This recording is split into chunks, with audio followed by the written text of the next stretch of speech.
자, 아까 조금 화면 질이 안 좋아서 제가 좀 이렇게 잠시 쉬었는데, 자, 이제 본격적으로 물의 물리적 특성을 한번 가볼게요. 자, 물의 물리적 특성으로 물 분자는 산소 원자 1개, 수소 원자 2개로 이루어져 있다는 사실은 여러분 잘 알고 있겠죠. 그죠?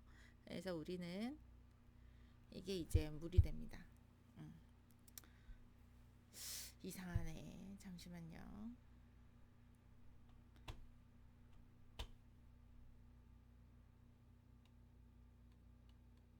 네. 자, 이렇게 해서 물 분자가 되는데, 아, 영상을 만드는 게 쉽지가 않다.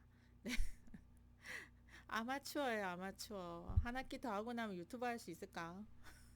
자, 공유되는 전자의 수소와 여기에 있는 수소와 여기에 있는 산소는 잠시만요. 필기를 한번 합시다. 펜 파란색. 자, 여기에 있는 수소와 여기에 있는 산소는 네, 한 개의 전자를 공유하게 돼요. 수소는 항상 전자를 하나 내놓고 싶어 하는 애잖아요. 그죠? 그래서 전자를 막 이렇게 산소한테 주는 거야. 그래서 이 산소에게 사실 수소와 산소는 한 개씩의 전자를 공유를 하게 됩니다. 그런데 이 산소가 사실 전자를 잡아당기는 힘이 더 강해요. 그래서 이 공유되는 전자가 사실은 이쪽에 몰리게 되는 거지. 이쪽에 몰리게 되는 거예요. 그래서 수소 원자는 부분적인 양전하를, 즉 수소 원자는 부분적인 양전하를 띠게 되고 산소 원자는 부분적인 음전하를 띠게 됩니다. 이걸 지우고 가자. 밖에 비가 오나 봐.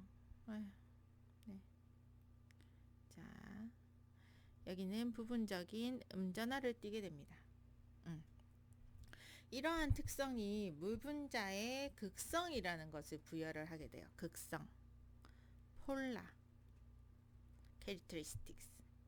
그래서 이 극성 공유 결합을 하게 되죠. 수소와 산소는 극성 공유 결합을 하게 되는 거예요.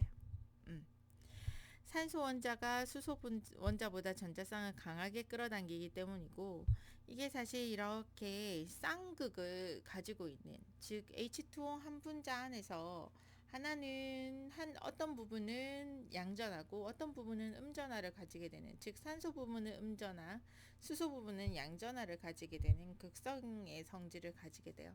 이 극성의 성질 때문에 사실 다양한 물질들을 녹일 수 있는 거고요. 각각의 극을 잡아당겨가지고 해체시켜버리는 거지. 소금 이런 것도 NaCl 해체를 시켜버리잖아요. 그죠? 그래서 그렇게 녹여버린다는 거. 용매로서의 역할을 충분히 할 수 있는 거예요. 그리고 이 신비한 구조에서 시작되는 다양한 특징들이 있어요. 다양한 특징들이 있어요. 그래서 그 특징들에 대해서 한번 이렇게 탐구해 보도록 하십시다. 이게 지금 104.5도 이렇게 각도를 이루고 있습니다. 그래서 이러한 104.5도라는 좀 애매한 각도, 90이면 90, 180이면 180이지만 104.5도람 이렇게 그렇게 생각할 수도 있겠지만 굉장히 신비로운 이 각도와 이 극성 구조로 인해 가지고 많은 생명체들이 이제 살게 되고 생명을 얻게 되는 거죠. 굉장한 물질이에요. 굉장한 물질이에요. 그래서 저는 개인적으로 물을 공부하는 사람이라는 것이 참 즐겁고 의미가 있었던 것 같아요. 자, 물이 앞에서 제가 이렇게 극성을 가진다고 얘기를 했었죠.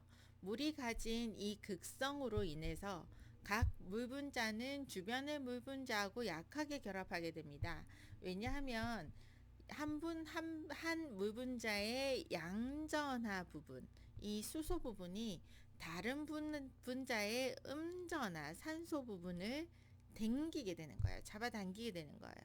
그래서 물이 이렇게 한 컵에 담겨져 있으면 그 안에 H 플러스 이온하고 OH 이온을 OH 마이너스 이온으로 해리되는 양은 굉장히 적은 양이고요. 대부분이 물 분자로서 이렇게 다른 물 분자와 이렇게 서로 잡아당기면서 존재를 하고 있게 됩니다. 근데 가장 서로 덜 물분자와 물분자끼리 가장 덜 잡아당기는 것이 사실 수증기의 이 형태가 되고요. 수증기의 이 형태가 되고, 그리고 서로 잡아 있는 동, 잡고 있는 동, 많은 동, 필요하면 나 주는 동, 이렇게 자유로운 형태를 띠고 있는 것이 액체로서의 물의 형태가 됩니다.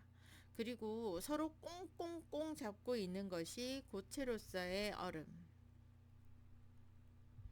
되는 거죠. 수소 분자 사이에 각이 유지되어야 되기 때문에 이렇게 물의 어떤 상태에 있을 때 그 사이에 각이 유지되어야 되기 때문에 열린 삼연체 같은 그런 어떤 어정쩡한 그런 공간을 가지고 있게 돼요. 그런데 이게 지금 어떤 결합이에요?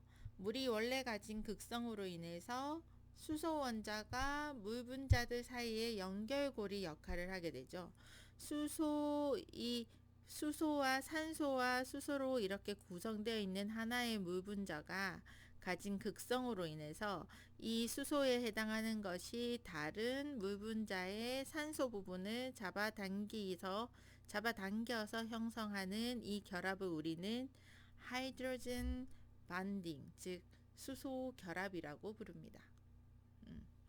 이게 수소 결합이에요. 근데 뭐 여러분 화학 시간에 배웠던 이온 결합, 공유 결합 이런 거하고는 좀 달라요. 왜냐하면 그거는 전자의 이동과 뭐 이런 어떤 그런 화학적인 결합이잖아요. 근데 이 수소 결합은 그렇게 꽉 이렇게 잡혀져 있는 거라기보다는 일종의 분자와 분자 간의 정전기적 인력이에요.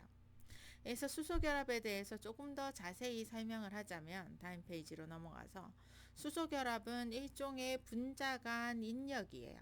질소나 산소나 플로린 같이 전기 음성도가 강하고 크기가 작은 이주기 원소와 수소를 갖는 분자가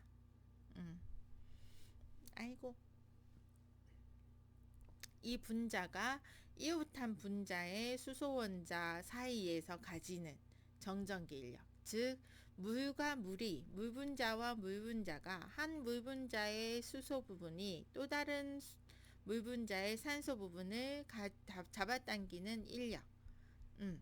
즉 이게 사이에 이 질소, 산소, 플로린 원자가 인접한 분자의 수소 사이에서 잡아당기는 인력을 우리는 수소결합이라고 합니다.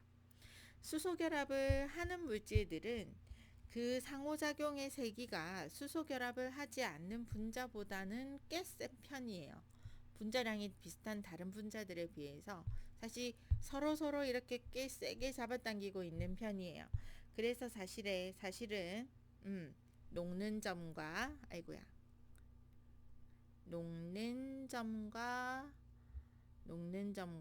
끓는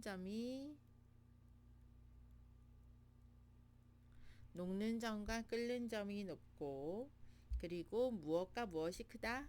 융해열과 기화열이 크다. 녹는 점과 끓는 점이 높고 융해열과 기화열이 크다. 녹는 점이 왜 높아야 돼? 이게 지금 물 분자하고 물 분자 사이가 수소 결합으로 서로 강한 인력으로 이렇게 있기 때문에 얘네들을 녹여서 딱 서로가 서로를 강하게 잡고 있어서 꽝꽝 얼어져 있는 거를 액체 상태로 이렇게 떼놓으려면은 그만한 열이 필요하다는 거예요. 그래서 녹는 점과 끓는 점이 높아요. 그리고 융해열과 기하열, 즉 얼음에서 물로 전환시키기 위해서 일시적으로 필요한 열, 그리고 물 상태에서 수증기로 확 이렇게 대기 중으로 기체로 변환시키기 위해서 필요한 열이 굉장히 큰 편이에요. 조금 이따가 다시 또 설명을 할 거예요. 자, 그래서 수소 결합은 원자 간의 화학 결합이 아니라고 방금 말씀드렸어요. 분자 사이의 인력에 불과해서 이온 결합이나 공유 결합에 비해서, 이거는 화학적 결합들이죠. 공유 결합에 비해서 그 인력이 꽤 약한 편이다라는 거죠. 음. 자, 그래서 사실은 물은 또 사실 수소 결합에 의해서 다양한 그 특징을 가지게 되는데 그것의 첫 번째가 비열이에요. 그래서 얘네들이 서로 잡고 있기 때문에 에너지를 부여하려면 그만큼 많은 에너지를 줘야 해요. 그래서 물은 비열이 큰 편입니다. 네, 비열이 큼. 당연히 비열이 큽니다. 네, 공기보다 크죠. 흙보다도 커요. 그래서 여러분 여름에 그 해운대 해수욕장 가면 모래 아유 요즘은 아쿠아 슈즈 신으니까 그런 일 없었는데 제가 어릴 때는 아쿠아 슈즈가 어디 있어요. 신발 이렇게 백사장에 벗어놓고 백사장 걸어가지고 물에 가기까지 아 진짜 발바닥 디죠 그죠. 진짜 물은 비열이 커요. 조금만 햇볕이 내려줘도 모래는 그렇게 빨리 뜨거워지는데 물에 들어가면 자잡하잖아요. 네. 바닷가에 내릴 때는 햇볕의 양 똑같았는데 모래는 이딴만큼 뜨거워져 있고 물은 그렇게 많이 데워져 있지 않은 거죠. 그만큼 물을 1도씨 올리기에 필요한 열이 많다는 거예요. 그래서 1칼로리는 1g의 물을 1도씨 올리는데 필요한 열량을 말합니다. 다양한 물질의 비열값을 이 물을 기준으로 표현하게 됩니다. 1칼로리는 기억하세요. 1칼로리는 1g의 물을 1도씨 올리는데 필요한 열량이에요. 물의 비열이 높다라는 것은 어떠한 생물체에 영향을 주느냐면은 수생서식지에서 물이 만일에 기온처럼 들쭉날쭉 막 요즘은 최저 기온이 25도, 최고 기온이 34도 이렇죠. 만일에 물도 그 대기처럼 그렇게 빨리 기온이 널을 뛰어버리면 널뛰듯이 왔다 갔다 하면은 그 안에 사는 작은 그런 어떤 생물들 변온동물들 얘네들은 아마 많이 살기 힘들 거예요.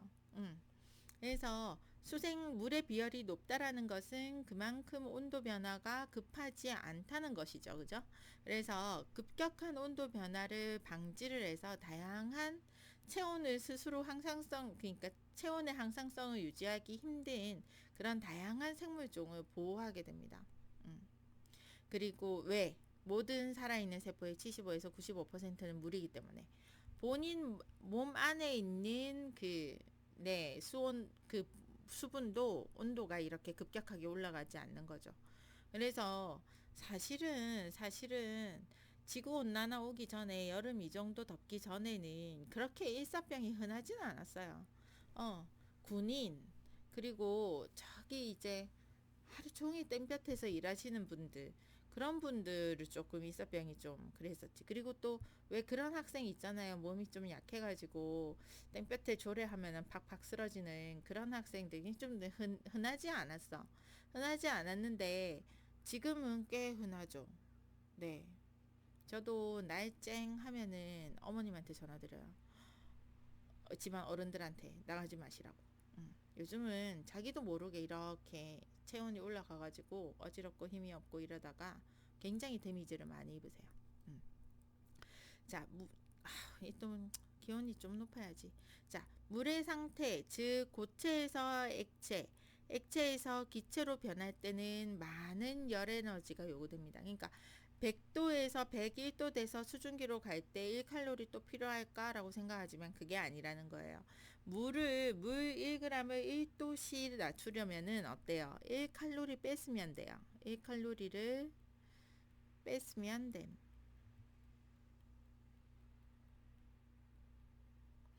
1도씨에서 0도씨로 네, 이렇게 또 비켜줘야 되는구나. 1도씨에서 0도씨 빙점으로 낮춰서 얼리려면 80칼로리 뺏어야 됩니다.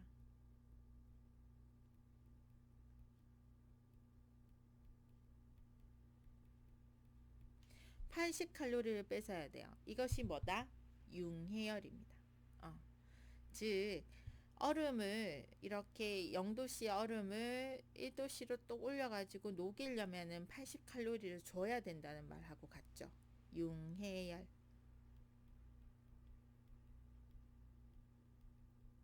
100도씨에서 수증기로 변화시키려면 80보다 더 많은 양이 들어요. 얘네들을 이제 완전히 수소 결합으로부터 자유롭게 만들어 주는 거잖아요. 그죠? 그래서 얼마가 필요하면은 536 칼로리를 더 해줘야 됩니다.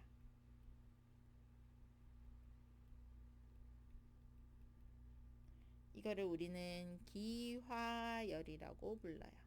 음, 기화열이라고 불러요. 아이고, 아이고, 아이고, 아이고.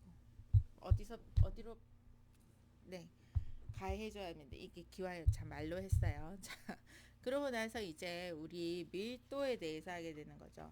밀도는 또 얘기가 한참 가니까 이걸로 1교시 수업을 살짝 맞춰보고, 2교시 수업에서 밀도 이유를 하는 걸로 할게요. 네, 다음 시간에 봐요. 마우스 어디 갔노? 마우스야.